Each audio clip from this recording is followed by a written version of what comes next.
Hey guys, it's Matt Wenning at WenningStrength.com, and I'm going to talk to you today about ATP Labs and the supplementation that I take both in the morning, during the day, and in the evening, and the reasoning why I do that. A lot of it's based on blood work, and some of it's just based on how I'm performing in the gym and how I'm recovering at night. So let's get to it and let's go over some of the supplementation that I use throughout the day.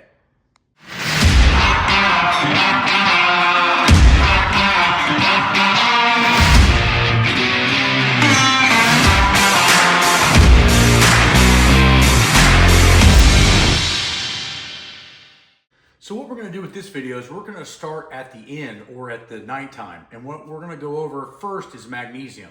Now, the reason we're going to go over magnesium first is because it's such a common deficiency. Magnesium plays a crucial role in 300 different processes in the body.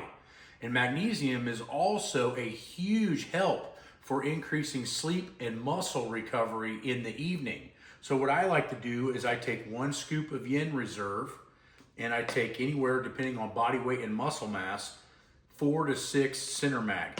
Now, this is magnesium glycinate, and this is a powdered form of quick-acting magnesium, and this allows my body to shut completely down and go into full rest mode. Now, why this is important is that when you become a great lifter or you train really hard, your body stays up at a high anxiety level. This tends to shut it way down and let you recover for the next training session or the next day. And so what I find is that magnesium is crucial. But what you're going to need to do to know how many of these you need to take is you're going to need to come in for a BioPrint. Now, the BioPrint is going to let us know if you're throwing a recovery code and if magnesium is the most important for you. But if I'm just going to take a shot in the dark, I'm going to say that most of you guys are probably deficient in magnesium and could help or be helped with at least 2 to 3 Synermag per day. The next big thing that I take both in morning and night, so we can just go over the same supplement at this same time, is the pre-biofib. Now, it shows that around 30 grams of fiber per day has been optimized for cardiovascular health, helping with type 2 diabetes, all of these different things that I genetically have issues with on my dad's side. So it's a kind of a pre-supplement that I take just to make sure that those issues are not coming up since I'm getting close to 50 years old. But most people do not get the recommended dosage on a daily basis of fiber. And so I take pre-biofib in the morning, 15 grams, and pre-biofib at night, 15 grams. And I've seen some pretty drastic results in my blood work. The next thing is supplementing protein in with the rest of your diet. Now, when you're doing protein, you need to find out exactly how much you need, and that is based on lean mass. Again, that's going to come from coming in, getting a BioPrint done, and finding out what your body fat percentage is based on what your lean mass is. We take protein in based on lean mass. And so once we figure that number out, now we match that protein amount to that number. Now, how we do that is there's a couple different ways. We have to think about our digestion. We have beef protein from ATP and we have whey protein from ATP. Some people like one or the other more, and it's more based on how you digest that protein. So for me, when I first started adding in protein supplementation, the beef protein did very well for my stomach because it's made from collagen. But the whey protein, over time, my body started to adapt to it better, and I like the taste of the whey just a tick better than I like the beef. So anything I can sustain is going to give me better progress. So I mix up about a 50 to 60 gram shake, and I drink half of it in the morning and half of it at night. And that gives me an extra 60 grams on what I need for about 215 grams of protein per day. Now, you'll hear people all over the internet talk about 300, 400 grams of protein a day. It's all fucking horseshit. You do not need to have that much protein in your diet unless you're 300 pounds of lean mass, which is about 3 people in the entire fucking world. So you want to make sure that your protein is optimized, because if you take too much of it in, your body's going to be working overtime to digest it, and it's not going to put the time and effort and energy into building muscle. So make sure that your protein is optimized versus just thrown in the dark.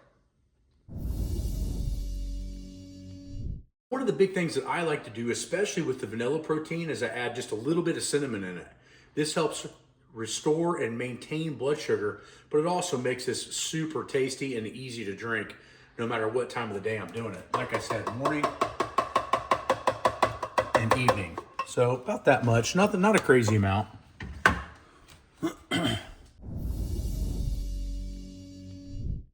Now these two supplements are going to be dependent on if you're deficient or not, and that is going to mean that you're going to need to get blood work.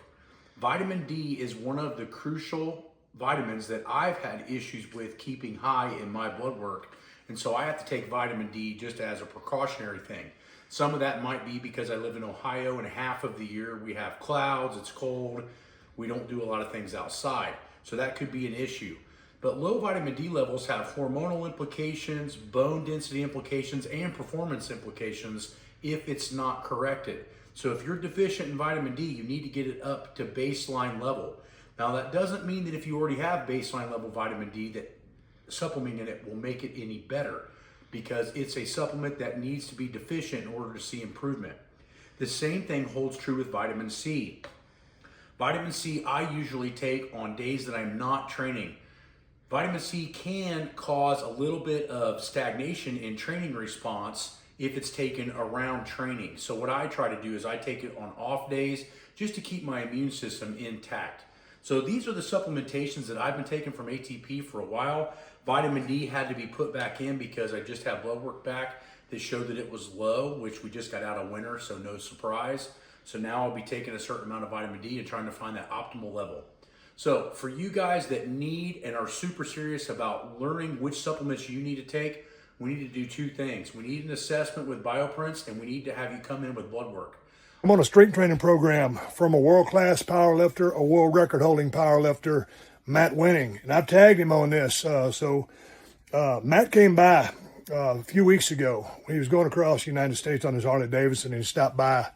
And a couple of years ago, he had made a program for me, but it was so foreign to me, it didn't make sense.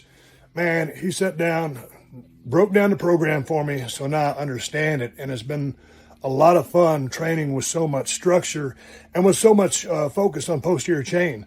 My glutes, my hamstrings, my low back is weaker than a fucking kitten. It's embarrassing. So we're focusing on that. It's a well-rounded program, which you don't just do the traditional lifts. You're training a lot of accessory stuff, tricep stuff to improve your lifts. So I'm looking forward to seeing what the program's going to do me. I'm on do for me. I'm in the third week. It's a 12-week process, so it's going to be fun.